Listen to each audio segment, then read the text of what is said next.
미친 듯이 나오거든요. 다른 분들 보여드리면 나오거든요. 이분 지금 이렇게 많죠.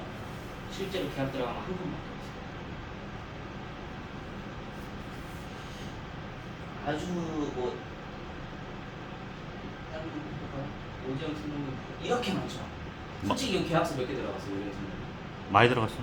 5개? 5개. 그렇죠. 이렇게 많은데 5개, 6개?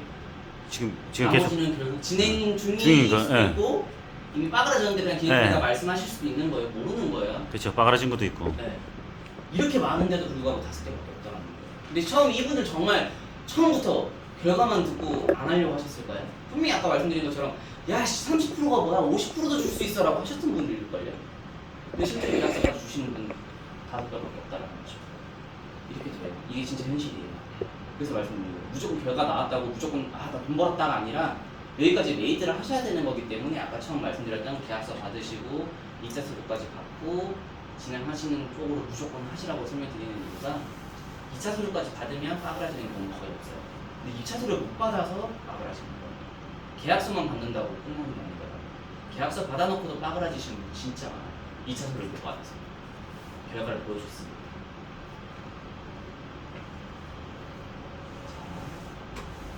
이제 설명드릴 게 뭐냐면 저희 프로그램 돌리는 거를 할 건데 제가 아까 국세청이랑 근로복지공단에서 자료 가져온다 그랬죠. 그래서 중요한 이제 여기서부터 필요한 게 뭐냐면 법인이냐 개인이냐가 중요해요. 개인은 간단해요. 주민번호로 들어가는 거예요. 그래서 이 개인이 뭐 사업장을 A, 뭐 B, C, D 등등등 뭐 100개를 갖고 있다. 사업장을 다 필요 없어요. 막 사업자 번호대로 확인하실 필요가 없어요. 개인은 주민등록번호로 되는 거기 때문에 보시면 개인 사업자는요 간편 인증하면 그냥 주민번호를 넣게 되어 있죠. 사업자 번호 넣는 게 전혀 없죠. 주민등록을 조회를 하면 이 100개가 다 나와요. 한꺼번에 다 조회가 돼서 결과로 나와요. 실제로 사업자분이 세금 내실 때도 개인 사업자는 각각 세금 신고하는 거 아니잖아요. 그냥 통으로 해서 종소세라고 해서 한꺼번에 내잖아요. 그래서 그런 거예요. 그래서 주민번호로 되는 거기 때문에 이건 간단해요. 그래서 또 좋은 게 뭐냐면 아까 말씀드렸던 것처럼 폐업을 한 사업장들도 알아서 자료가 나와요. 개인 주민번호로 한 거기 때문에. 자, 이제 법인은 공인인증서로 해야 되는 거거든요. 그리고 또 하나가 사업자 번호로 들어가요. 근데 이 법인이 조금 까다로워요. 이 개인은 간단했죠. 제가 이제 법인을 조금 설명드려야 되는데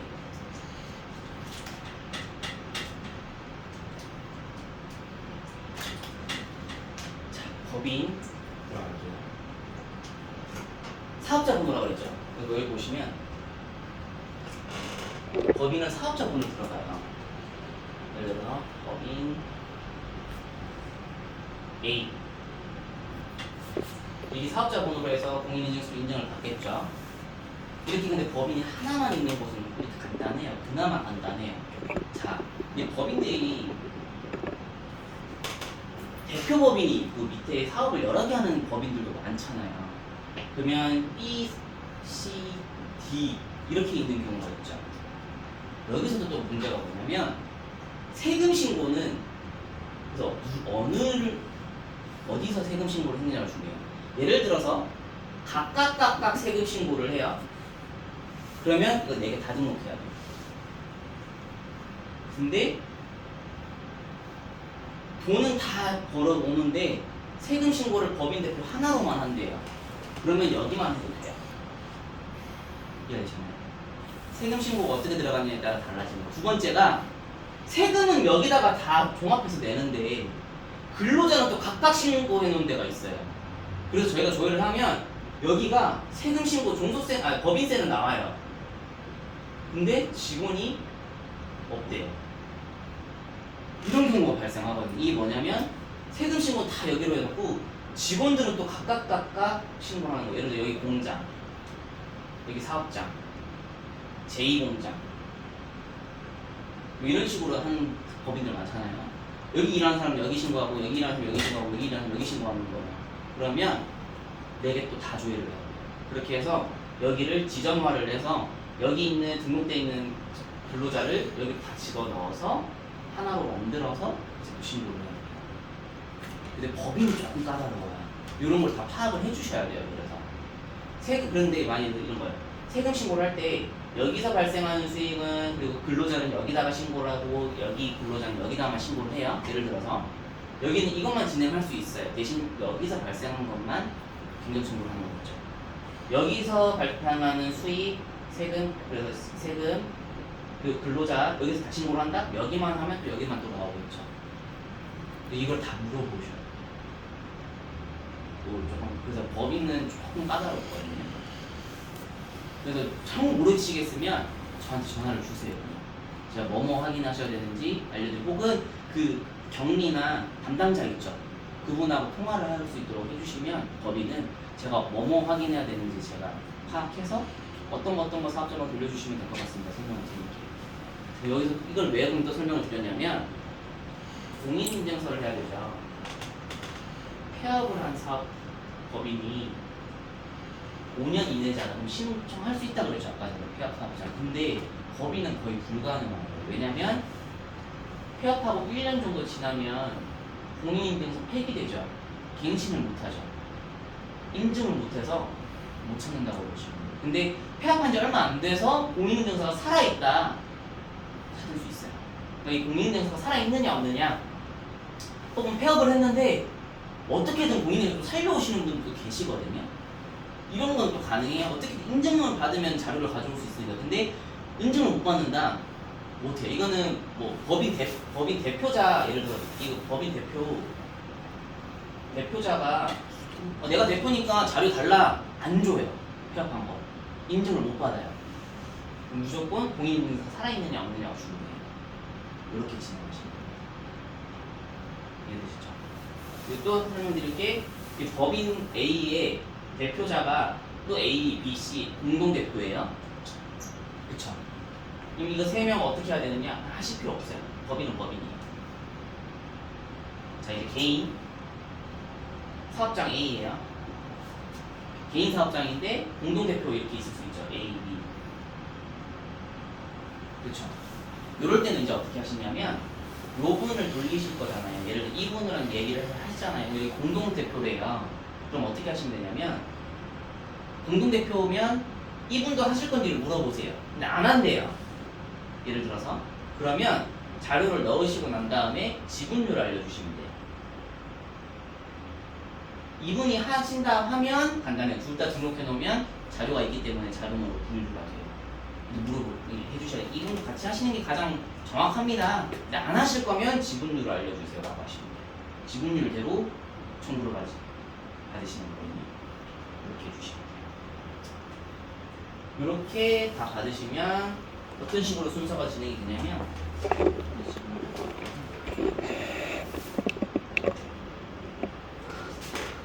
요 순서대로 되겠습니다.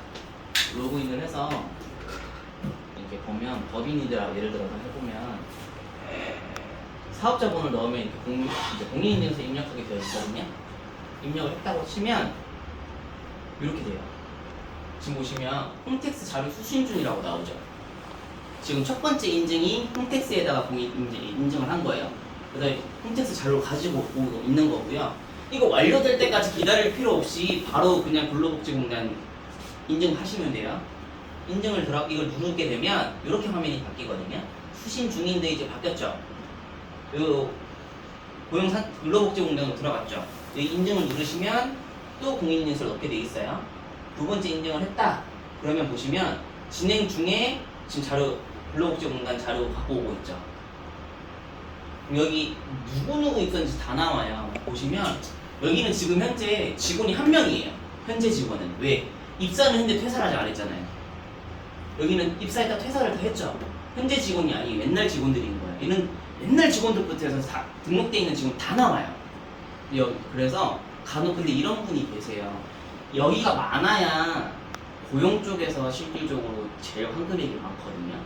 고용이 많아야 환급액이 많은데 여기에 페이지 수가 지금 1페이지인데 막 80페이지가 있다. 근데 간혹 보면 영원 나오시는 분이 있어요. 야 80페이지나 됐는데 왜 영원이야? 막 한번 따지시는 분이 계시거든요. 확인하셔야 될 게 뭐냐면 지금 여기 보세요. 직원 지금 일한 거 실제 6개월밖에 안 돼요. 여기는 지금 일한 거 5개월밖에 안 돼요. 1년, 제가 아까 3년 유지한다고 그랬죠. 여기는 실질적인 직원이요. 2명 기준으로 들어가는 거예요. 왜? 같이 공동 입사했잖아요. 근데 지금 한 명은 퇴사시켜놓고 안 뽑고 있다가 이제 와서 늘렸어요. 그쵸? 실제로 여기는 일자리가 2개밖에 없었던 거예요. 이때까지 이 사업장. 직원은 3명이지만 일자리는 2개였던 거예요. 근데 그 2개 중에 한 개는 애초에 처음에 원래 환급 받으려고 하다가 없어졌고, 근데 이제 3년이 지났으니까 다시니까 여기 원래 추징금이 발생했었을 거거든요. 이런 게 저희가 이런 걸 계산하는 거 이건 이해만 하시라는 거예요. 이게 아무리 많아도요. 80페이지인데 영원히 나왔던 분들 결국에는 봤더니 뭐냐면 한 달만 신청하고 퇴사, 한 달 퇴사, 한 달 퇴사. 어떻게든 아끼려고 신고는 해야겠고 4대 보험은 내기 싫어서 한 달만 넣어주고 없애버리는 거예요. 계속. 그래서 인원수는 80페이지가 나오는데 실질적으로는 다 퇴사 처리돼 있고 실질적으로 등록된 게 한 명인 거예요. 페이지만 보시면 되는 게 아니에요. 몇 년을 유지를 했는지 이런 걸 또 봐주셔야 되는데 이런 것까지 보시지 말고 그것까지 생각하시는 거 아닌 거니까 저희가 계산하는 거니까요. 그냥 이게 나왔는지 안 나왔는지만 확인해 주세요. 인원이 나왔는지 안 나왔는지. 아시겠죠? 그래서 보면 다 이게 도회가 되면 어떻게 되냐면 위에 보시면 수신 완료 떴죠. 그리고 여기도 보시면 수신 완료라고 떴죠. 이거 수신 완료만 보시면 되는 게 아니라 뭐가 있는지 여기 보시면 완료 각각 연도별로 완료가 떴죠. 이렇게 이걸 확인해 주셔야 돼요. 이게 뭐냐면 예를 들어서 지금 21, 20, 19, 18, 17, 16까지 가져오는 거거든요. 저희가 17년도부터 해서 21년도까지 경정 청구를 할 건데 16년도를 왜 가져오는 거냐면 16년도에서 17년도에 증가가 됐는지 안 됐는지 확인해서 유지했는지 안 했는지 요거 때문에 가져오는 거고요. 아무튼 가져올 건데 다 완료가 떠야 돼요. 혹은 이때 사업을 안 했다고 치면 여기는 내역 없음이라고 떠요. 검정색으로. 내역 없으면 괜찮은데 실패라고 해서 빨간색이 뜨는 경우가 있거든요. 여기에 파란색이 아니라 빨간색으로 하면 실패가 떠요. 근데 수신이 완료됐다고 그냥 자료 보내놓고 아 나 잘했다 보냈다라고 하시는 분들이 계세요. 그러면 저희가 다시 돌리시라고 어쩔 수 없거든요. 근데 이게 법인이잖아요. 공인인증서 때문에 무조건 찾아가셔야 돼요. 또 가셔야 되는 거예요. 다 완료나 내역 없음이었는지 꼭 확인해 주셔야 되는 거예요. 실패가 하나로 떴다 다시 돌려주셔야 돼요. 자료가 없는 거라서 못 받아온 거거든요. 국세청에서 요거를 잘 해주셔야 돼요. 요거 제가 분명히 말씀드렸어요. 이거 다시 돌려주셔야 됩니다 했을 때 막 짜증내시는 분들 계시는데 이거 어쩔 수 자료가 안 넘은 거라서 어쩔 수가 없어요. 이거 확인을 해주셨다 그러면 100% 다 넘어와 있어요. 꼭 확인해 주세요. 자 이렇게 되고 나면 아까 전에 보시면 되기 전에는 완료가 되기 전에는 여기에 회색이었죠. 근데 둘 다 완료가 되고 나면 파란색으로 바뀌어요. 이게 실패가 돼 있어도 파란색으로 떠요. 끝난 거라서 어쨌든. 그러니까 이걸 꼭 확인해 주셔야 된다는 거예요. 근데 이게 다 파란색이고 다 완료라고 가정하에 뜨면 전송을 눌러주시고요.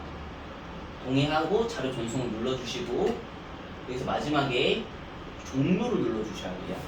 종료. 재시작을 왜 재시작이 있는 거냐면 이게 아까 실패 떴죠. 실패 때문에 재시작 누르시면 처음부터 돌아가요. 처음으로 돌아가요. 근데 그때 때문에 재시작을 만들어 놓은 건데 지금 사업자 3분이세요. 우리 다 해보자. 해볼게. 한 번 끝났어요. 다음에 또 해야 되니까 껐다 키기 싫으시니까 재시작 누르시고 다른 분 하시는 분 계시거든요. 근데 이게 재시작을 누르시는 순간 자료가 전송이 되는 게 아니라 그냥 삭제가 돼요. 종료를 눌러야 실질적인 전송이 돼요. 네, 종료 눌러서 프로그램 끄고요. 다시 켜주셔야 돼요. 3분 몇 분 계신다라고 하면 그때 다시 켜줘서 해주시면 돼요. 공유를 눌러주셔야 자료가 넘어온다. 이 생각만 해주시면 되세요. 이렇게 해서 프로그램 돌리는 보고 아까 유의사항 처음 법인 알려드린 거거든요. 여기까지. 여기 이제 프로그램 돌리는 거고요. 이제 관리 프로그램은 뭐냐면 요거 있어요. 저는 저희 지사 촌인데 제가 등록을 해드리면 여기 이렇게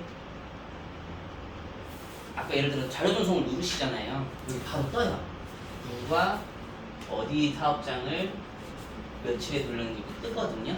예를 들어 우리 팀장님들이 로그인하면 팀장님들이 진행한 사업장만 뜨실 거예요. 팀장님들은 저는 다 뜨지만 팀장님이 뜨는데 어떻게 뜨냐면 처음에 이렇게 검토 중인 다음에 거절 나온 것은 환급액이 없다라고 보시면 돼요.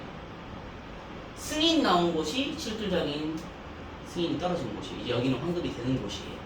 요거 보시고 됐는지 안 됐는지 결과 저희가 알려드리기 전에 미리 확인하실 수가 있어요.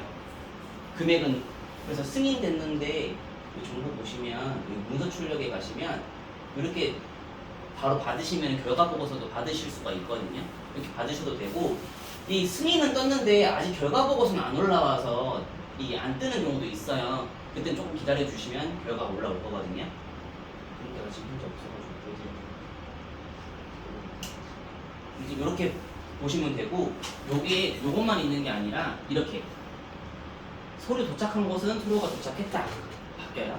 그리고 여기 보시면 현재 여기는 보류해달라고 하면 보류 서류가 들어왔는데 보류네. 그리고 보면 국세청에 접수된 곳은 접수 완료됐다 이렇게 뜨죠. 이렇게 또 확인하시면 돼요. 환갑된 건 완료라고 떠요. 완료가 떠야 되는데 네. 여기 이거 바뀌었나요? 있어요. 네, 있어요. 메인 디자인은 네. 완료 떴을 거예요. LD 트레이딩.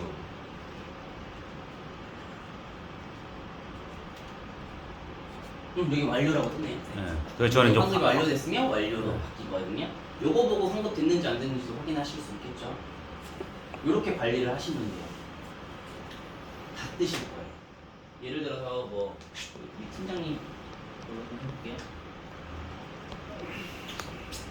이게 본인 팀장님 아이디다. 본인 것만 쫙 이렇게 뜨겠죠. 그럼 승인인지 거절인지 쫙 다 확인이 되죠. 그리고 접수했던 건지 완료됐는지 내가 아직 서류를 안 넘긴 곳 이렇게 다 관리가 되시겠죠. 이렇게 확인하시면 되세요. 요거까지 해서